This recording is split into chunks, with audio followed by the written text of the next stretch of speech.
Yo, what is up, guys? Delboy here, aka Blue Collar Sports TV. Hopefully, you guys are doing well. If you're new here, smash that like, hit subscribe, all of that good stuff. So, Jose Ramirez defeats Viktor Postol by a majority decision. I've got to say, this fight was one of those fights which never really caught fire, but it was interesting all the way through, and I quite enjoyed it. It was a fairly tactical affair. It was basically the boxer versus the brawler. I found it interesting all of the way through, and yeah, I enjoyed the fight. I have seen a fair bit of reaction to this fight on social media, in regards to the scorecards, the result, etc. A lot of people had Postol winning, a lot of people had Ramirez winning. I personally felt it was a close fight. Both guys did have their moments. I wasn't actually scoring this fight, I was just watching it and enjoying it. But at the end of the fight, I felt Viktor Postol maybe had just done enough to win the fight. I felt he was slightly more effective than Ramirez in this fight. But again, I've got no real complaints, and like I said, I actually didn't score this fight, so maybe I do need to go back and score this one round by round. But yeah, I really couldn't be bothered to score it when I watched it. But yeah, I felt it was a good fight, and in my opinion, a pretty close fight. Like I said, it was a battle of two styles, the boxer versus the brawler. I felt Viktor Postol started pretty well behind his jab. He was moving really well. One thing going into this fight I was kind of questioning was where Viktor Postol was at in his career, how much he had left. In my opinion, despite being 36 years old, he looked very fresh in this fight. His feet were very good. He was moving well, and he was dictating range quite effectively throughout this fight. I felt he boxed quite well early on in this fight, After 5 rounds, I certainly felt Postol was in the lead. I felt his work was more effective than Jose Ramirez's. He was doing a good job of maintaining range. He was picking Ramirez off with the jab, going from body to head with it. He was following through with that straight right hand. Essentially, he was the Postol that we all expect, a tall, rangy boxer who likes to keep it on the outside. And in my opinion, he was certainly getting the better of it early on.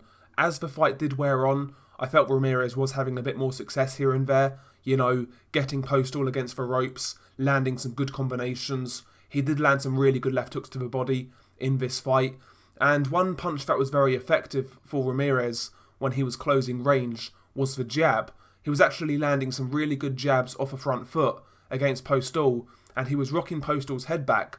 But for me, Ramirez really wasn't utilising that jab enough, because when he was using it coming forwards, I felt it was a really effective punch. But for whatever reason, he wasn't using it anywhere near enough. But yeah, as the fight went on, the fight got more and more competitive. Both guys were having their moments. Some rounds, Ramirez's pressure was getting the better of Postol, and in other rounds, Postol was boxing really effectively behind that jab, and both guys were having their moments, Jose Ramirez was certainly the aggressor in this fight. He was the guy forcing the action. And, in these close rounds, and in this fight there were a lot of close rounds, if you prefer that style, you're going to be more inclined to score those rounds to Ramirez. So I can see why, people are split on this fight. Ramirez did hurt Postol in round 7. So yeah, the guy was getting through. He was having success. Me personally, I just felt the cleaner, effective work was coming from Viktor Postol. This fight was fought at his range more so than it was Ramirez's range. I felt he was dictating what type of fight this was more so than Ramirez.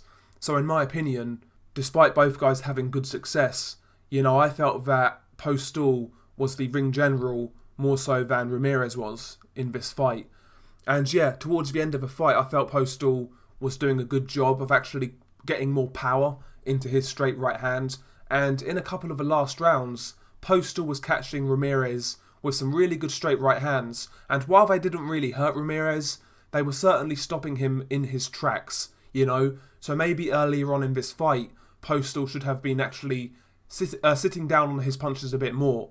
Because when he was towards the end of this fight, I felt they were starting to get through and have some sort of impact on Ramirez. Like I said, Ramirez wasn't getting hurt by these right hands, but he was getting stopped in his tracks, and they really put Ramirez in his place. So maybe Postol should have been a little bit more assertive earlier on with his right hand.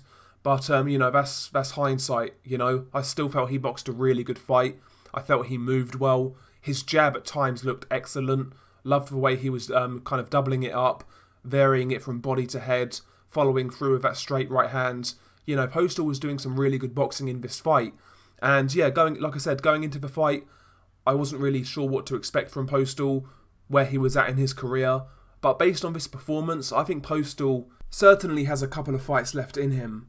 To be honest, there's not much difference between this version of Postol and the version of Postol that Josh Taylor fought. In fact, I think they're the same fighters. I didn't see any signs of decline from Postol from each fight, so it's good that Postol is still operating at a high level and he's still boxing really well. So yeah, Postol fought really well in my opinion. I felt he was slightly more effective, but it is what it is, Ramirez got the decision in a close fight.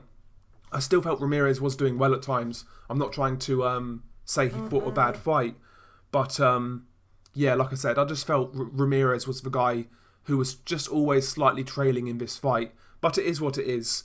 Ramirez wins the fight by a majority decision, and he now is in position to try and get an undisputed fight with Josh Taylor. Obviously, Josh Taylor still has to win his fight with Konsong, his IBF mandatory. I think he will do that.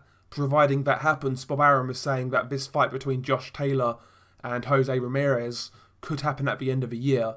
So fingers crossed, Taylor gets through his next fight and we see the undisputed fight between Jose Ramirez and Josh Taylor. I'm not going to really get too much into that fight on this video, but what I will say is this. Did Ramirez look a bit poor in this fight, a little bit flat at times? Yeah, he did. But Postol is a completely different style to Josh Taylor, so going into that Taylor fight, I wouldn't take this Postol fight necessarily into account to any great extent. At the end of the day, Josh Taylor also had a really hard fight with Viktor Postol, and like I said, in my opinion, they were basically the same version of Viktor Postol they fought. To me, Viktor Postol hasn't really slipped from what I saw last night. So yeah, I wouldn't take this fight into account when you talk about Ramirez versus Taylor. I still make Taylor a favourite, I always have, but I think that will be a very tough fight for Taylor. But yeah, hopefully that fight happens ASAP. It will be great for the 140-pound division to have another undisputed champion. But yeah, as for Viktor Postol, I certainly believe he can actually come back and maybe have one more title run, try to get back into a position where he fights for another title. How he boxed last night, in my opinion, still showed he had something left at the top level. I would like to see him jump in there with somebody like Jose Zepeda or Ivan Baranchik, Regis Prograis, guys on this level. Chuck him in there with one of these guys. I still think he'd be competitive, to be honest. Whether he beats any of those guys, who knows, but in my opinion, he would still be competitive against other contenders in this division. Anyway, share your thoughts below. What did you make of this fight? How did you score it? Did you think the decision was controversial? Share your thoughts below. Peace.